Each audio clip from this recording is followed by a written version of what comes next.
the upcoming BNP match between Alexandra Eala and Dayana Yastremska at the Paribas Open is shaping up to be a fascinating tactical battle, especially when you look back at their last showdown in Eastbourne in 2025.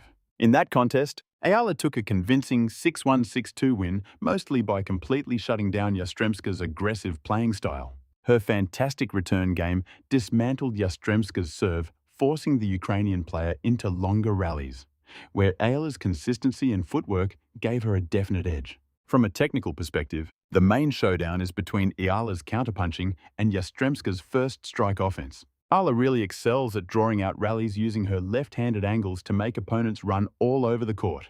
Yastremska, on the other hand, banks on a high first serve percentage and attacking early to wrap up points in a hurry. For Yastremska to win this match, she'll have to serve incredibly well and keep the points brief. If Eala manages to return effectively once more and pull the match into long drawn-out exchanges, she will almost certainly dictate the pace. My prediction. I'm giving it to Eala. She seems to have a slight tactical advantage based on their last encounter and will likely pull off another victory, probably in a hard-fought 2 or 3 sets. What are your thoughts? For now, kick back and enjoy these extended highlights from their previous match. Please drop a comment, hit like and subscribe to Tennis Stories by Tennis Pinoy. Thank you. 1540. That was executed perfectly. You just can't hit the ball better than that. That is a very effective serve. It really had some serious kick to it, didn't it? It jumped away from the forehand. Just beautifully deep. She's set to play at the championships next week. This is a combined event. I think overall most of them find it a bit more enjoyable than usual. And that one's missed too. No reason to go for that shot. She was dealing with a left thigh injury against Jodie Burrage on centre court yesterday. She fought off 3 match points and was clearly loving being back on the grass. That shot finds its target on her most successful surface. That's all you really need to do from that side when you're on the attack. That's a beautiful point from Yastremska. She goes for broke, but that's just not the right side to attempt it from. Game, and that's Alexandra Eala. She has yet to hold her serve in this one. Whoa, that took out a big piece of the court. Oh, that is simply top-notch. She had to go for it, and she has every shot in the book. Yeah, that one hits the mark. She was in a thrilling match against Rakimova on centre court yesterday. That is some excellent depth setting up yet another breakpoint. And how about that from Eala? It's great depth on the serve, and it has a nice bit of spin after her win against Filipina. Wow. 40. I'm not entirely sure if that was an attempt to... Some debris is flying onto the court. 40. But it didn't take her much time at all. She's currently ranked just outside the world's top 70. And she already has 1 foot in the semis landing that a good 68% of the time. The problem she had was backing it up. Just beautifully played. She can swing with total freedom now. 1540. So we've got more trouble here. 30-40. Yastremska has been building momentum all season. She's looked very impressive so far in 2025, and she gets the break again. Model. And a 4th, this was back in September of 2022.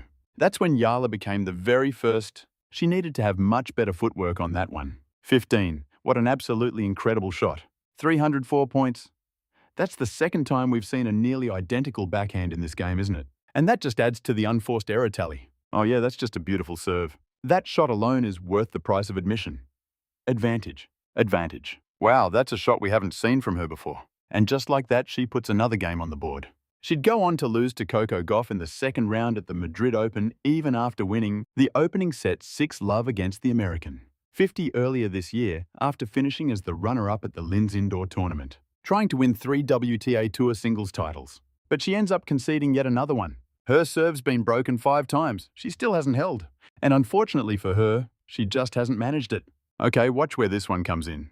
Paris Sanja, 154. After only taking 2 games in the first set, she has now won 5 here in the second. Whoa, the wind is just relentless. That was totally insane. You know, it's really the depth of those shots that is breaking down Cerstia's game. Out. It lands wide, and that's just a punishing mistake. Even the Seagulls are watching her play in her first semi-final match here in Miami. That was at a 1,000 level event. This is a 250 level tournament from a $200,000 US tournament at the start of the year, featuring Eva Jovic, who's a young American you've got to keep an eye on. That has so much better depth and far better placement. Now that is an excellent return. And Dayana gets the break. Oh, she attempts a drop shot, but it just ends up being a short ball. It's just incredible that she can get back and put herself in the right position like that. This seems like a good day for an underhand serve. You get the feeling that everything is just going her opponent's way. That one finds the mark. It's unbelievable she even managed to get that one back. Game. So once again, Serrano is thrilled just to get a first serve back in play. The last time she lost a set 6-1, she actually came back to win the match this past January. That's some really intelligent play. 30-40. And now, here is the moment. 40-30. And Eala has made it to her first ever WTA Tour semi-final.